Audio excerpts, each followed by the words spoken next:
So, in the past, we will resolve big problems. On July 21st, 1969, Neil Armstrong and Buzz Aldrin were the first two human beings who set foot on the surface of the moon.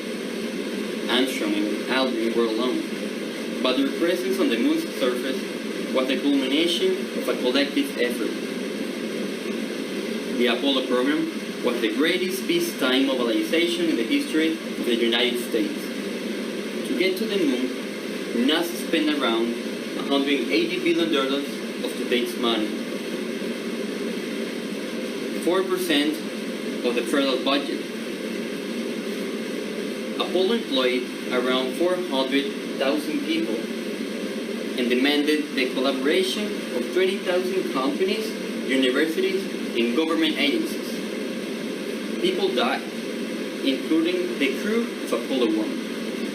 But before the Apollo program ended, 24 men flew to the moon and 12 walked on the surface of the moon. Why did they go? They didn't bring back a lot. Just around 800 pounds of old rocks, and an overall sense of how little our planet is.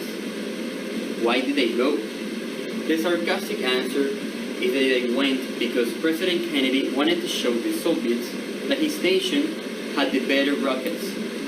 But Kennedy's own words at Rice University in 1962 provided a better clue.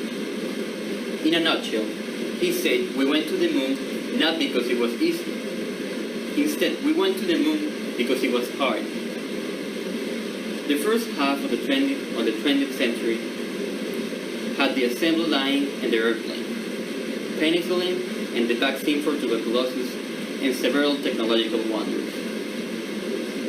Apparently, technologists had diverted us and they enriched themselves with trivial toys, with things like iPhones and social media, or apps that speed this automatic trading. There is nothing wrong with most of these things, but they don't solve humanity's big problems. We don't solve big problems because our political system failed.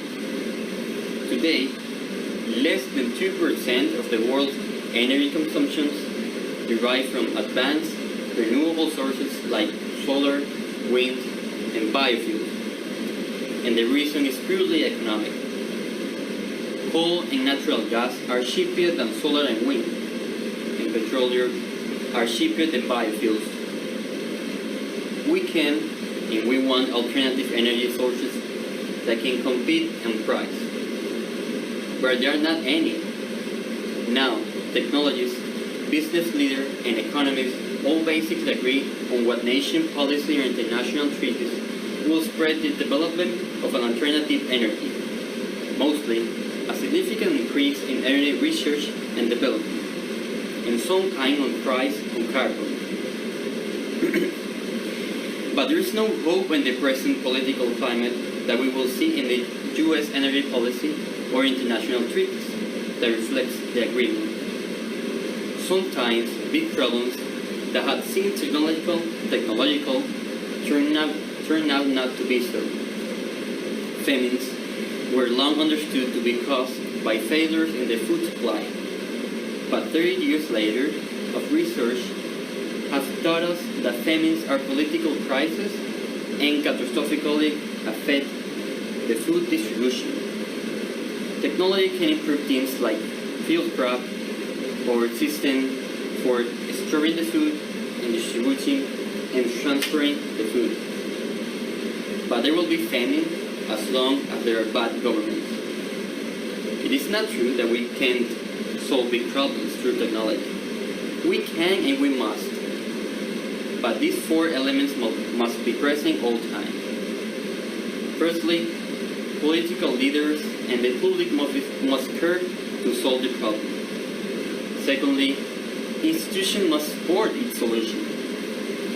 Then, it must really be a technological problem. And lastly, we must understand the problem. Thank you very much.